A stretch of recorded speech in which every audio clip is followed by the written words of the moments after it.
Melissa, can you not rub it in? Clyde muttered inwardly. He felt a throbbing pain in his head. The amount of content Klein had forgotten wasn't considered a lot, but neither was it negligible. The interview was in 2 days, so how could he find the time to make up for it? Furthermore, he was involved in such strange paranormal activity, so how would it be possible that he would be in the mood to revise? Klein gave his sister a perfunctory response and began putting on the appearance of studying. Melissa moved a chair over to sit beside him. With light shining from the gas lamp, she began working on her assignments. The atmosphere was serene. When it was almost 11 o'clock, the siblings bade each other good night and went to bed. Knock. Knock, knock. Poundings on the door roused Klein from his dreams.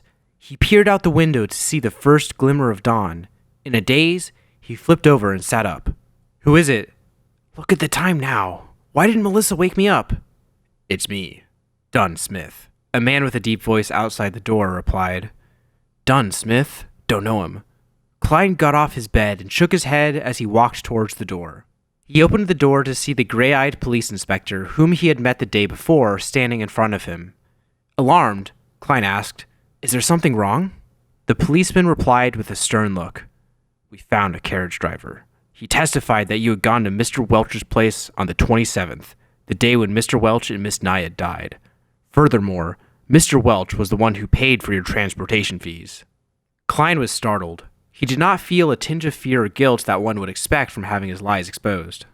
It was because he was not even lying. In fact, he was surprised by the evidence provided by Dunn Smith. On the 27th of June, the former Klein had indeed gone to Mr. Welch's place. On the night that he had returned, he killed himself, the exact same way as Welch and Naya did. Klein gave a forced smile and said, This is insufficient evidence. It does not directly prove that I am associated with the death of Welch and Naya. Honestly speaking, I am also very curious about the whole incident. I want to know what exactly happened to my two poor friends. But, I really can't remember. In fact, I have almost completely forgotten what I had done on the 27th. You may find it hard to believe, but I fully relied on the diaries I had written to roughly make a guess that I had gone to Welch's place on the 27th. You sure have a great mental fortitude, Dunn Smith said while nodding. He showed not a trace of anger, nor was he smiling. You should be able to hear my sincerity. Klein looked him straight in the eye and said, I'm telling the truth. Of course, only part of it. Dunn Smith did not give an immediate response. He swept his glance across the room before saying slowly, Mr. Welch lost a revolver. I guess I should be able to find it here, right, Mr. Klein? Indeed. Klein finally understood where the revolver had come from. A thought flashed in his mind, and he came to the final verdict in an instant. He raised his hands halfway and retreated, leaving a path open. Then, he signaled at the bunk bed with his chin, behind the bedboard. He didn't specifically mention that it was the bottom of the deck. As no one would normally hide things at the back of the bedboard on the upper deck, that would be too obvious for guests to notice at a glance. Dunn Smith did not move forward. The corners of his mouth twitched as he asked, Nothing to add on? Without hesitation, Klein replied, There is. Yesterday, when I woke up in the middle of the night, I realized I was lying on my desk with a revolver beside me. There was bullets in the corner of the room. It was as if I had committed suicide, but due to a lack of experience of having never used a gun, or maybe I was too scared at the final moment. Anyway, the bullet did not achieve the desired result. My head is still in its place. I'm still alive now. And since then, I've lost some memories, including what I saw and did at Welch's place on the 27th. I'm not lying. I really can't remember. For the sake of being eliminated as a suspect, for the sake of getting rid of all these strange events surrounding him, Klein explained almost everything that had happened, except the transmigration and gathering. Also, Klein was careful with his words, allowing every sentence to be amenable, such as not revealing the fact that the bullet had hit his brains, but only mentioning that it did not achieve the desired result, and that his head was still in its place. To others, these two statements might seem to convey the exact same ideas, but in reality, they were like chalk and cheese. Dunn Smith listened quietly, and then said, This corresponds with what I'd surmised. It also corresponds with the hidden logic of a similar incident in the past. Of course, I have no idea how you managed to survive. I'm glad you believe me. I don't know how I survived either. Klein heaved a small sigh of relief. But, Dunn threw out a conjunction. There is no use in me believing you. You are currently the prime suspect. You have to be confirmed by an expert that you have indeed forgotten what you went through, or that you indeed have nothing to do with the deaths of Mr. Welch and Miss Naya. He cleared his throat, his expression becoming serious. Mr. Klein, I seek your cooperation in coming with me to the police station for the investigation. This should take roughly 2 to 3 days if it is confirmed that there are no issues with you. The expert is here? Klein asked blankly in return. Didn't they say it would take another 2 days? She came earlier than expected. Dunn turned sideways, signaling for Klein to leave. Allow me to leave a note, Klein requested. Benton was still away, and Melissa had gone to school. He could only leave a note to inform them that he was involved in an incident associated with Welch so that they would not worry about him. Dunn nodded, barely minding. All right. Klein returned to the desk. As he searched for paper, he began thinking about what was about to occur. Honestly speaking, he did not wish to meet the expert. After all, he had a bigger secret. In a place where there were 7 major churches, under the premise that Emperor Roselle, who was suspected to be a transmigrator predecessor, was assassinated, a thing like transmigration usually meant having to go to court and enter an arbitration. But without weapons, combat skills, or superpowers, he was no match for a professional policeman.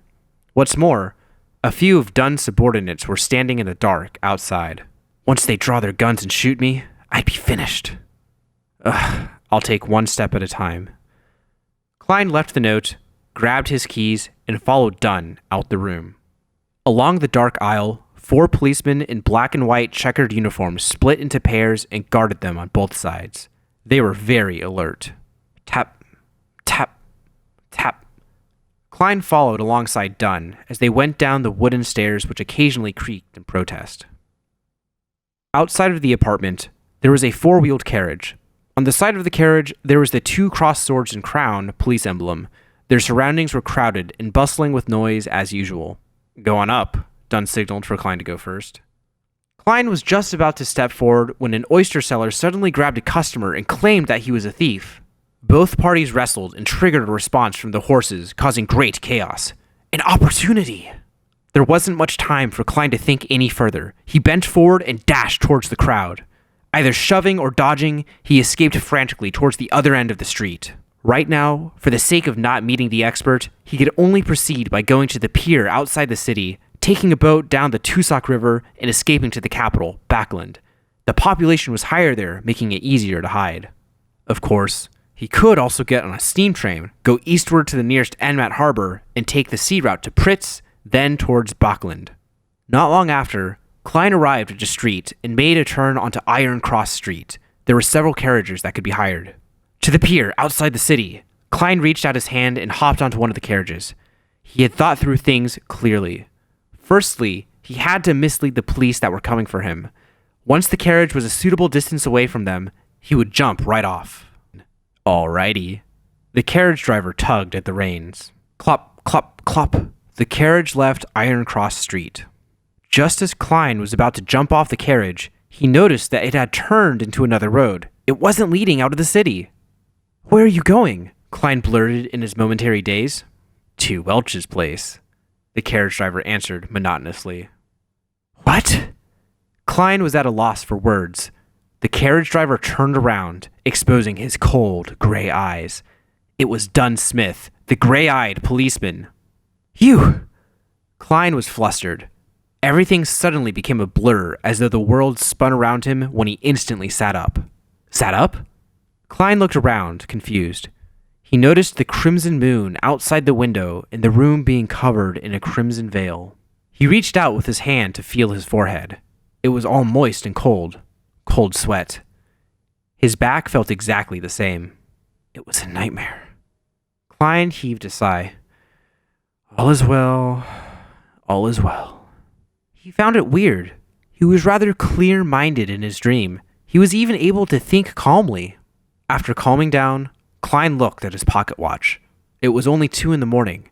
He got out of bed quickly and planned to head to the washroom where he could wash his face and empty his burgeoning bladder. He opened the door and walked along the dark corridor. Under the dim moonlight, he walked slowly towards the washroom. Suddenly, he noticed a silhouette outside the window at the end of the corridor.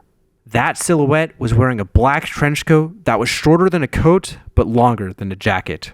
That silhouette was partly camouflaged in the darkness, bathing in the crimson moonlight. That silhouette turned around slowly, his eyes deep, gray and cold. Dunn Smith.